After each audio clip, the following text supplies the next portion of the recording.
So, Proverbs is a book of the Bible that I've read more than anything else. It was the first book of the Bible that I read, and it's the easiest one to start writing. It's or reading. It's right in the middle. There's pretty much one chapter for every day of the month, so it's easy. Like today's November 1st, you read Proverbs 1. November 2nd, you read Proverbs 2. Here's the thing with it.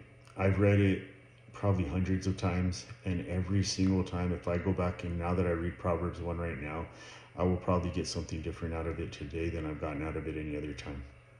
Because it seems, it's a book of wisdom.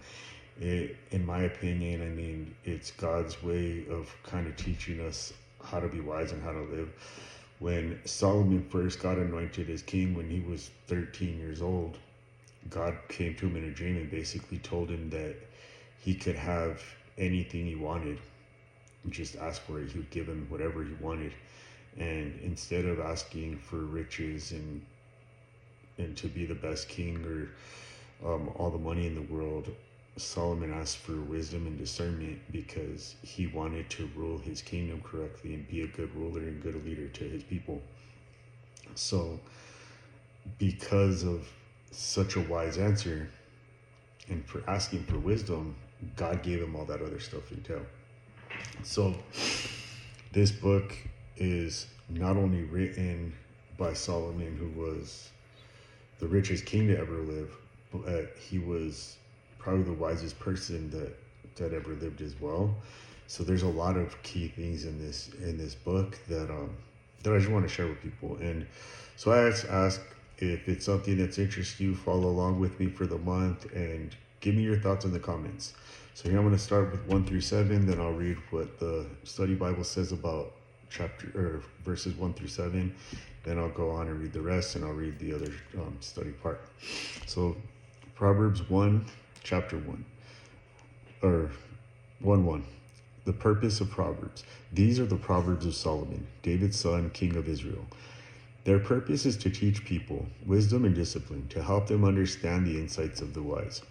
Their purpose is to teach people to live disciplined and successful lives, to help them do what is right, just, and fair. These proverbs will give insight to the simple, knowledge and discernment to the young. Let the wise listen to these proverbs and become even wiser. Let those with understanding receive guidance by exploring the meaning in these proverbs and parables, the words of the wise and their riddles. Fear of the Lord is the foundation of true knowledge, but fools despise wisdom and discipline. So, first thing I have here on the study section of my Bible in bold letters is the fear of the Lord. The main theme of Proverbs can be summed up in 3 words: fear of the Lord. This fear implies respect, reverence, and even trembling as we perceive our sin in light of God's holiness and majesty.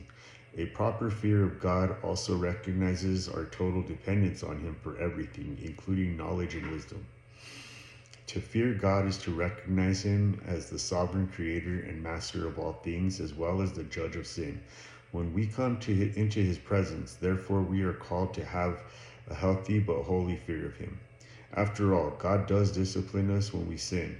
Fear of the Lord is more than just an attitude. It's a way of life that leads us to obey, love, and respect and worship Him. And when they say fear of the Lord, it's not fear like some people I know when I was a kid, and you think, oh, God's this punishing God that's here to spite you for everything you do.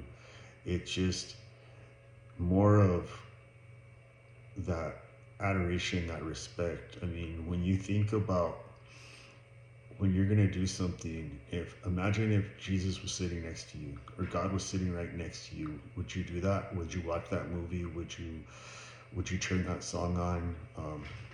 Would you make that comment? Or would you make that joke? Whatever. And if it's something that you don't think that they would do or that God would do, why do it, right? Because in all reality, He is with us. He's right here with us at all times. He does see everything that we do. So that's where I get from the fear of the Lord, is just having that reverence for Him, not fearing that He's going to discipline me every time I make a mistake, but wanting to to honor him, and it's just like you have a level of respect that you have for anybody that you look up to. But I mean, this is God, this is the creator of everything. So let's go back into the verse 8. So a father's exhortation: acquire wisdom. My child, listen when your father corrects you. Don't neglect your mother's instruction. What you learn from them will crown you with grace, and be a chain of honor around your neck. My child, if sinners entice you, turn your back on them. They may say, come and join us. Let's hide and kill someone just for fun. Let's ambush the innocent.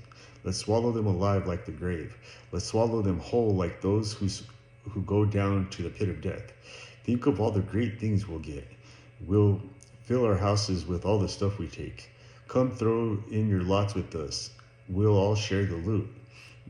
My child, don't go along with them. Stay far from their paths. They rush to commit evil deeds. They hurry to commit murder. If a bird sees a trap being set, it knows to stay away. But these people set an ambush for themselves.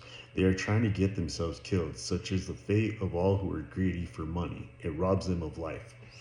So this is where we got to be very careful in what we listen to people, and have discernment, and actually not just trust in what people say, but go and do our own research. Go open your own Bibles and read the word yourself, and look at the whole passage, and not just that one verse that somebody tells you, because there's a few verses in there that could be very twisted and saying like, oh, look what the Bible tells you to do, where it's actually saying be careful for the sinners that are telling you to do these things.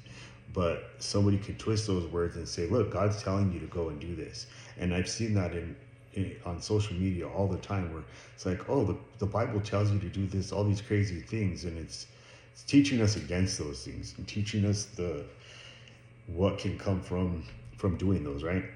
So let's go. So now we're on verse 20. Wisdom shouts in the streets. Wisdom shouts in the streets. She cries out in the public square. She calls out to the crowds along the main street. To those gathered in front of the city gate, how long, you simpletons, will you insist on being simple-minded? How long will you mockers relish your mocking? How long will you fools hate knowledge? Come and listen to my counsel. I'll share my heart with you and make you wise. I called you so often, but you wouldn't come. I reached out to you, but you paid me no attention. You ignored my advice and rejected my correction, the correction I offered. So I will laugh when you are in trouble. I will mock you when disaster overtakes you. When calamity overtakes you like a storm, when disaster engulfs you like a cyclone, and anguish and distress overwhelm you. When they cry for help, I will not answer. Though they anxiously search for me, they will not find me, for they hated knowledge and chose not to fear the Lord. They rejected my advice and paid no attention when I corrected them. Therefore, they must eat the bitter fruit of living in their own way, choking on their own schemes. For simpletons turn away from me to death. Fools are destroyed by their own complacency. But all who listen to me will live in peace, untroubled by fear of harm. So this is God saying, like, look, I give you advice. I will tell you when you're doing wrong. You just got to listen to me. But you don't. And when you don't listen to me, I'm going to let you pay the consequences for it. So the observation on that says, wisdom is practical knowledge applied to ethical choices. True wisdom is God-given and not the result of human intellect or effort. Because God is the source and giver of wisdom, he encourages us to ask him for wisdom with the confidence that he will give it to those who ask. God's wisdom offers success, protection, and deliverance.